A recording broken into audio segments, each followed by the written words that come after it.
disaster opportunists, which is exactly right. Disaster tourists. There are government employees that are still waiting for paychecks, back paychecks months ago. Yeah. You know, what are the odds that they're going to get paid quickly for this Harry and Meghan visit? Right, talking about people who are always on their game, especially when it comes to trying to drum up support and get content for their next Netflix project. The Duke and Duchess of Montecito, Harry and Meghan, have gone on a, well, let's say a quasi-royal tour of Nigeria. They certainly haven't been meeting President Meghan Markle and Prince Harry may no longer be working royals, but their recent trip to Nigeria looked very much like a royal tour of their own. Meghan really is a great tool for representing a modern royal family, but not long after that tour did Meghan sort of do her doe-eyed crying to the camera and say, nobody knows how hard it is. And then off they went to Canada, then America, and have decided really that they miss it and clearly want to continue doing it. So have flown on. You're in America now, and we don't give a shit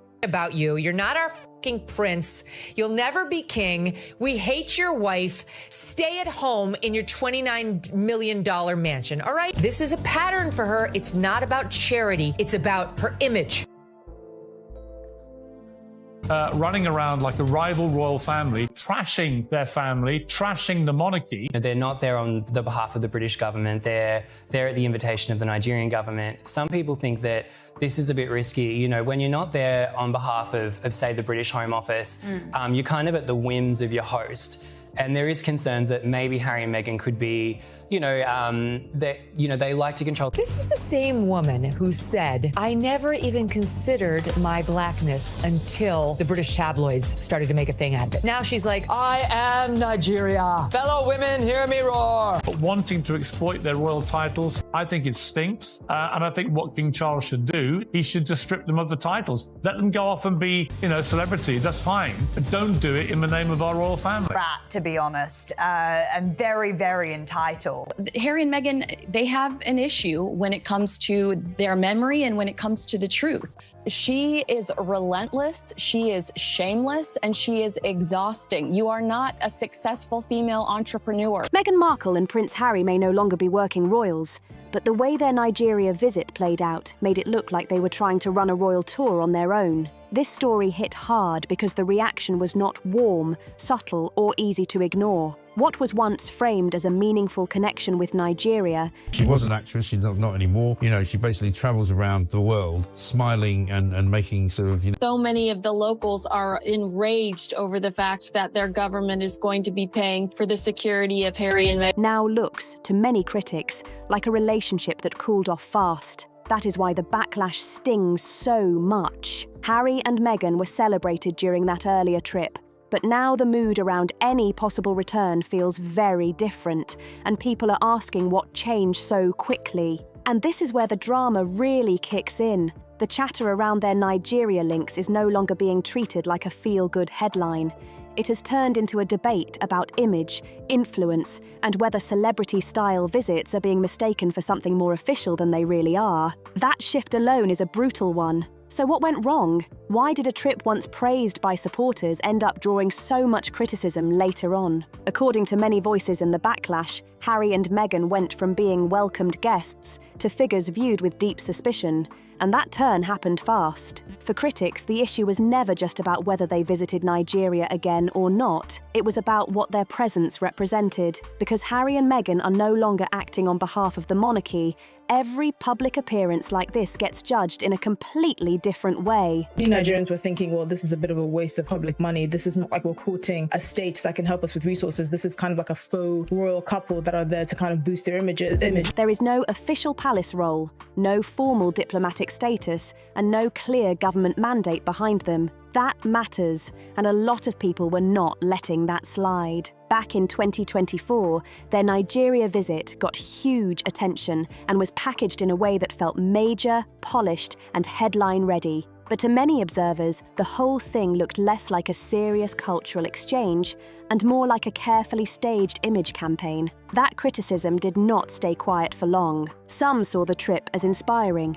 Others saw it as performance, and once that second view started spreading, the whole mood shifted. Instead of looking like global outreach, the visit started getting described by critics as a celebrity showcase dressed up in royal-style symbolism. That is where the real trouble started. One of the biggest flashpoints was Meghan's public statement about being 43% Nigerian based on a DNA test. Supporters saw that as a personal and emotional moment. Critics saw something very different.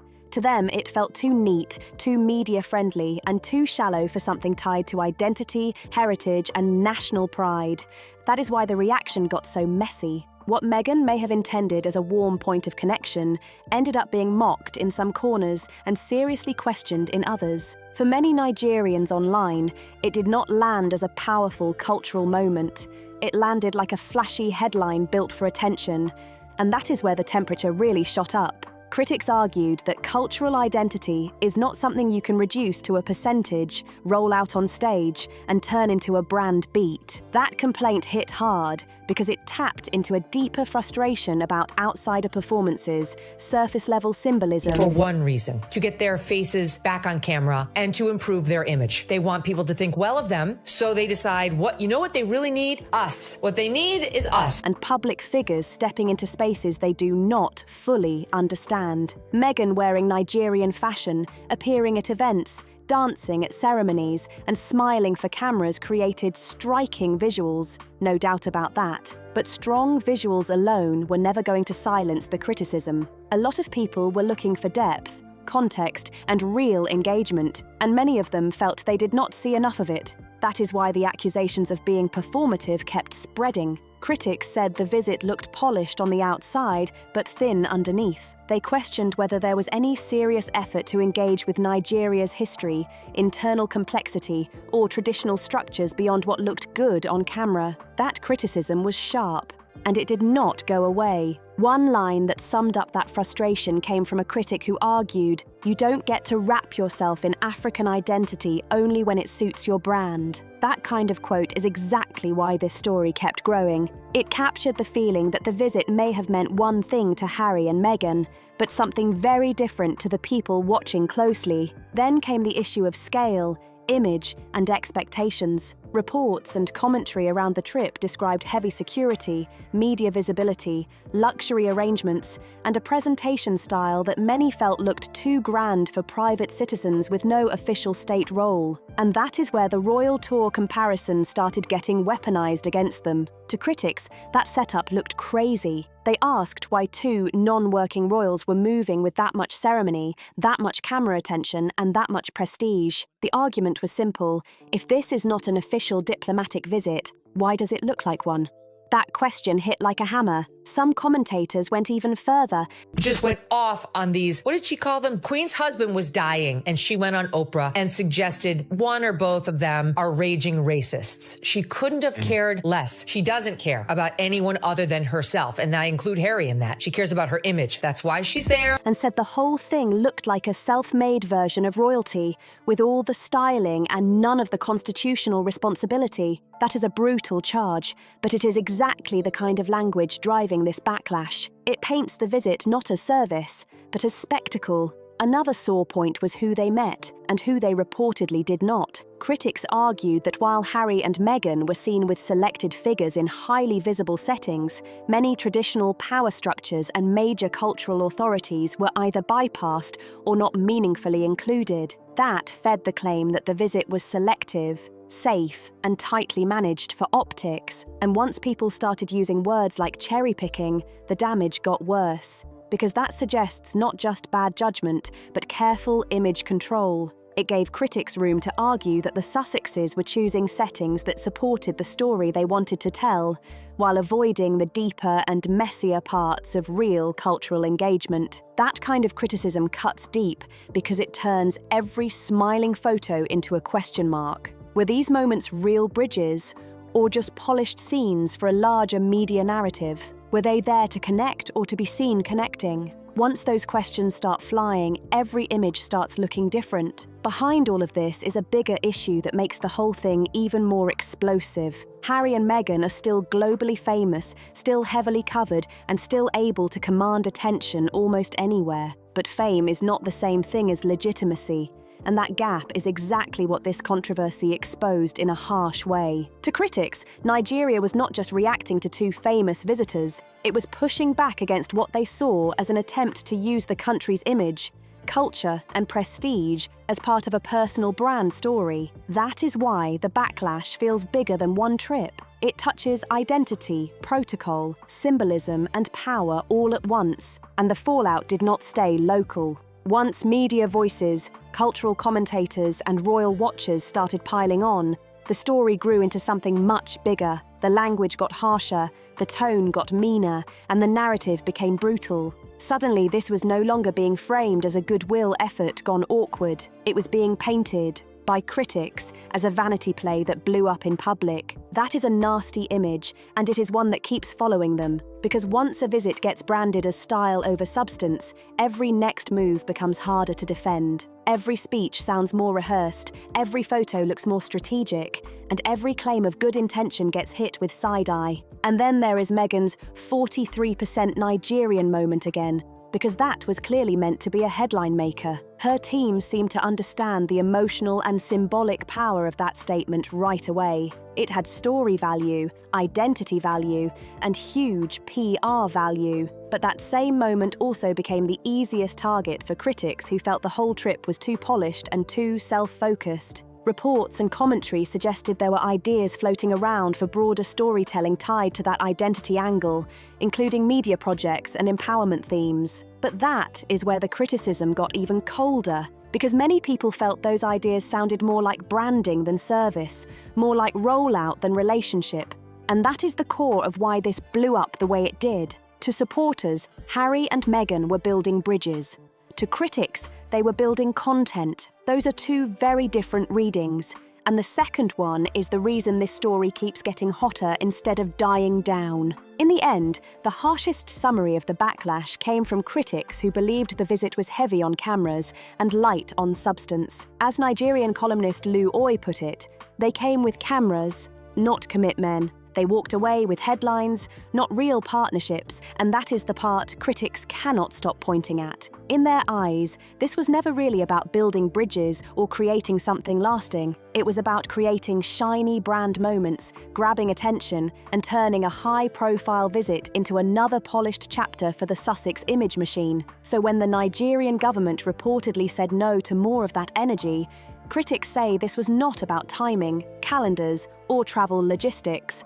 It was about drawing a line, and that line hit hard, because to many observers, this was not just a simple declined invitation. It looked like a rejection of what they saw as Meghan's attempt to package cultural identity into something marketable, emotional, and camera-ready. Once all the PR dust started settling, critics said the picture became much clearer. In their view, Meghan was not just trying to connect with Africa on a personal level. They believe she was trying to fold Nigeria into a larger brand story, something that could sit neatly beside Archewell, media projects, and the couple's ongoing search for global relevance. That is why this backlash feels so loaded. For years, Harry and Meghan have faced accusations from critics that they are chasing what some insiders call a soft throne, a place where they can still enjoy the image of royalty without the weight that comes with the real thing. No palace discipline, no strict protocol, no duty to the crown, just the prestige, the influence, and the perfect photo op whenever the cameras start rolling. That criticism has followed them for a long time, and this Nigeria drama only poured more heat on it. After their public split from Buckingham Palace, the uneven results of their Hollywood ventures, and growing fatigue from parts of the public, many critics believe the Sussexes were looking for a new lane to dominate, a fresh stage, a new emotional angle,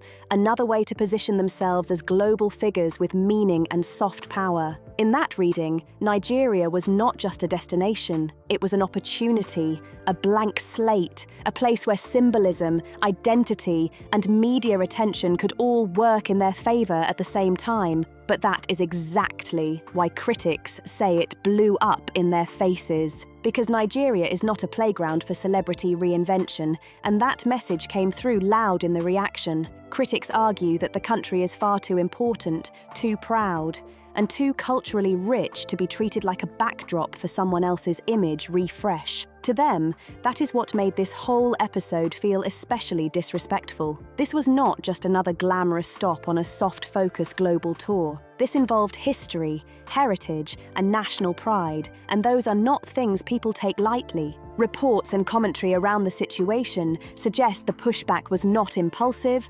random, or emotional. It was seen by critics as deliberate and strategic. Multiple voices claimed the concerns went beyond appearances and into deeper questions about protocol, optics, and whether public figures with former royal status were trying to operate in spaces where they no longer held any official standing. That is why the message, as critics framed it, felt so blunt. Cultural identity is not for sale, and national symbolism is not there to be turned into branded content. That reading became the heart of the controversy. In the eyes of many critics, Nigeria was saying it would not serve as a stage for a Sussex power performance wrapped in ancestry language and emotional PR. That is not a small accusation.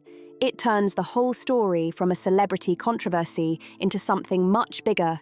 A debate about entitlement, post-royal image management, and the limits of soft influence when there is no real authority behind it. One policy analyst's line captured the mood in the sharpest possible way. They are not royalty here, they're tourists. With a PR agenda, that quote cut deep because it stripped away all the grand visuals in a single swipe. It reduced the whole thing from a supposedly meaningful international connection to a highly managed image exercise. And once a line like that starts spreading, it changes how people look at everything else. Then things got even more awkward when attention turned to the British High Commission. Critics were quick to point out that the UK's official diplomatic body in Nigeria was not publicly tied to the Sussex's first trip in any formal way. No obvious coordination, no visible endorsement, no official diplomatic framing. And that mattered a lot, because when a visit looks royal, sounds royal, and carries heavy symbolic weight, but has none of the state backing that usually gives those signals legitimacy, the whole thing starts looking strange fast. That is where the rogue actor criticism really kicked in. Some observers argued Harry and Meghan were leaning on the aura of their titles to move through a complicated international setting without any formal role, no government mandate, and no clear official standing. One former UK diplomat reportedly put it in brutal terms, saying the Sussexes behaved like they were on official business when they were not. And that is exactly the kind of statement that makes a controversy get uglier by the hour. Critics say that disconnect is one of the couple's biggest problems now. They still carry the visibility of royalty, but not the authority. They still generate attention like diplomatic figures, but they do not represent the state. They still move through public life with the prestige of people once close to the centre of the monarchy. But every move now raises the same question: who exactly are they acting as? That question keeps hanging over them, and Nigeria only made it louder. Behind closed doors, some reports even claimed British officials were relieved by Nigeria's apparent resistance to a second major Sussex-style visit. Why? Because critics argue the couple had already started to look like a diplomatic liability, a PR mess waiting to happen if anyone accused them of misrepresentation, overstepping, or trying to play a role they no longer have. Whether every insider detail is accurate or not, the broader perception is what matters here, and that perception is nasty. It paints them as exposed, unsupported, and increasingly unwelcome. That is a rough place to land, because once a public figure starts looking unendorsed and unanchored, the image begins to crack fast. Their influence does not just weaken, it starts unraveling in public. And while Nigeria may have been the flashpoint, critics say this is part of something much bigger than one country or one trip. Across Africa and beyond, there is growing resistance to what some scholars and commentators call celebrity colonialism, the pattern where wealthy Western figures drop into African spaces, give emotional speeches, collect praise, and leave with stronger personal branding while offering little that feels lasting or real in return. That phrase has serious bite, and it is not being thrown around lightly. It reflects a deeper frustration about powerful public figures using culturally loaded spaces for emotional optics and social capital. Critics argue that the pattern is old, tired, and no longer getting the easy applause it once did. One sociologist, Dr. Femi Dina, reportedly summed it up with a line that hit like a slap. They come with entitlement, with no humility, and they expect the world to clap. That era is over. Whether one agrees fully or not, the fact that voices like that are now part of the conversation shows how much the mood has shifted. And he is far from alone. Reports suggest several Pan-African cultural organisations have called for stricter standards and clearer protocols for how foreign public figures, especially those with former royal links, should behave when entering traditional or diplomatic spaces. The message is simple and powerful. Respect the culture, follow the structure, or stay home. That is not soft language. That is a firm warning that the old style of celebrity symbolism is not going to breeze by unchecked anymore. Some critics went even further and described Meghan's Nigeria trip as a textbook example of Western opportunism wrapped up in the language of cultural connection. That is brutal wording, but it shows how much the narrative has hardened against the Sussexes in certain circles. What might have once been sold as heartfelt outreach is now, to critics, looking more like polished branding wrapped in emotional identity talk. That is a dangerous shift because once that perception sticks, every future move gets judged through the same lens. This marks a major turning point in how Harry and Meghan are being viewed. They once relied heavily on global goodwill, sympathy and curiosity to keep their post-royal brand alive. Now, they are running straight into skepticism, exhaustion, and growing public resistance. That is why critics say Nigeria's rejection, whether formal, symbolic, or somewhere in between, did not feel like a routine diplomatic no. It felt like the first domino tipping over. What began as a sleek, photo-friendly moment has, in the eyes of critics, turned into a cautionary tale about overreach, tone-deaf branding, and public humiliation. And the fallout does not stop there. While Meghan and Harry were reportedly trying to reframe the Nigeria trip into media gold through documentaries, memoir angles, and branded empowerment concepts, one of the biggest forces in their media world appeared to be stepping back. Netflix, despite all the Sussex energy around turning the trip into something glossy and inspirational, never seemed to move on a major Africa-themed project built around that moment. No teaser, no big trailer, no obvious green light, and that silence got people talking fast. According to industry chatter, there were just too many red flags. Critics pointed to legal concerns, diplomatic sensitivity, questions around representation, and fear that the couple may have been operating in a way that blurred the line between private celebrity and official stature. One anonymous insider reportedly told Deadline it wasn't worth the risk. The brand hit would be too big. If that really reflects the internal mood, then wow, that says everything. A narrative once seen as content gold suddenly looked like a corporate liability. Even more damaging were the claims that Netflix also cooled on other internal ideas tied to Meghan's 43% Nigerian reveal. That was supposed to be a major emotional hook, something with identity, symbolism, and obvious storytelling power. So if even that angle reportedly failed to gain momentum, critics say the message could not be clearer. Netflix wants no smoke from another Markle controversy, especially one tangled up in geopolitical tension and cultural backlash. And if Netflix, arguably one of the Sussex's biggest media backers, starts moving carefully, that is not just a tiny warning sign. That is a flashing light on the dashboard. Because the Sussex media empire was built on the promise that their fame, access, and story would keep opening doors. But if major partners start seeing more risk than reward, the whole model begins to wobble. That same nervousness is now reportedly spreading across Hollywood too. Industry insiders have noticed a chill in how many elites are approaching Harry and Meghan. Not loud public attacks, just quiet distance, fewer warm signals, less visible enthusiasm, more hesitation. One LA-based talent agent reportedly put it plain and simple: people are tired of the drama. They bring heat, but it's toxic heat. And that line hits because it cuts straight to the problem. In Hollywood, attention only helps when it sells something positive.